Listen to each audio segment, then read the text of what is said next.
Drive Time Conversations. Money King in the building. Yeah, that came out right. So today on the conversations we talk about kids.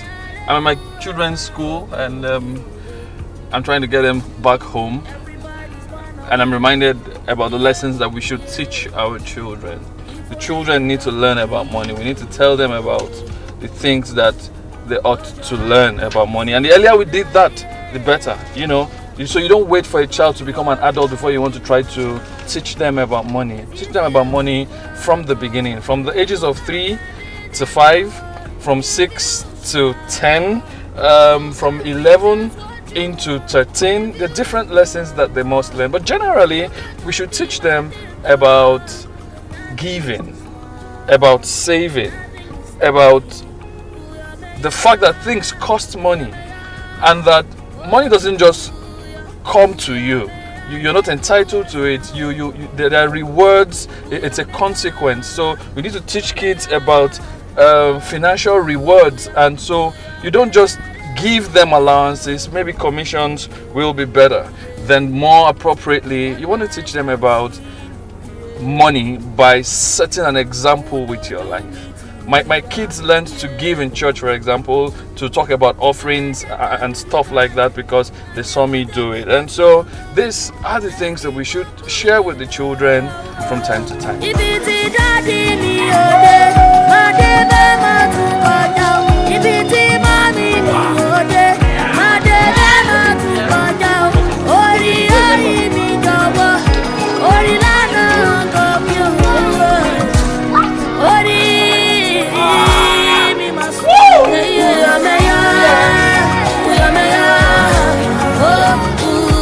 So kids need to learn about money and particularly about impulse buys. You don't want to follow everything they say. So they have this tendency of saying, Daddy buy me this, Daddy buy me that, or Mommy buy me this, Mommy buy me that. So you take your child to the supermarket or to a grocery shop and they're pointing at everything and picking, and then you use that opportunity to teach them about planning for your finances, about planning before you are spending. Most people never learn these lessons, and it's good for us to teach them when they're kids. Then you also teach them about giving. Plan out your giving and prepare the children's offering before they get to church. It's not a right habit that they come to you during service to say, Mommy, my offering, Daddy, my offering. No, you need to plan that out. You need to know how much you want to give, how much they will give, and you make that available to them just before you're leaving the house, or maybe before you get to church. But my point is, teach the children that you plan for the offering too. Well, there are some adults who don't plan for their offerings, so telling them to teach the children about that may just be funny. But in all, learn the lesson. Learn the lesson. Teach them about how to do well with money. Hey, Pops. Then you also want to let them know that things cost money. Sometimes children don't understand that everything that they see around costs money. Put that lesson in there sometimes. Let them know that if they need to get something, they need to understand the cost implication of all of the things that they want. That way they appreciate things, they place value and premium on the things that you purchase for them. Let them know the price of the things. Let them know that these things cost money.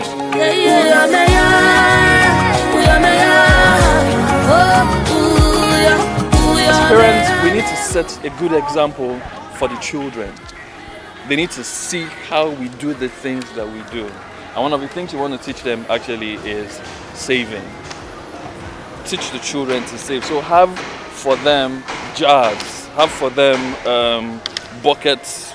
In my days, we used to use what we describe in Lagos as kolo, a piggy bank, whatever it is that you call it. But let them know that saving is important. I always say we save for 3 reasons: for future purchases, for emergencies, and for investing.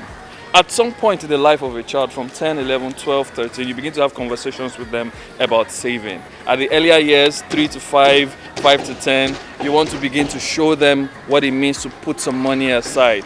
You also want to teach them about sharing. So these are lessons that you want to teach children about saving.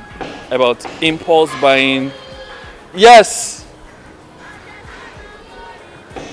Okay, so about impulse buying, about sharing, about giving to God, about saving, about the fact that things cost money. It's Solomon, it's the Money Cafe, Drive Time Conversations, whatever it is that you call it. Have a great weekend.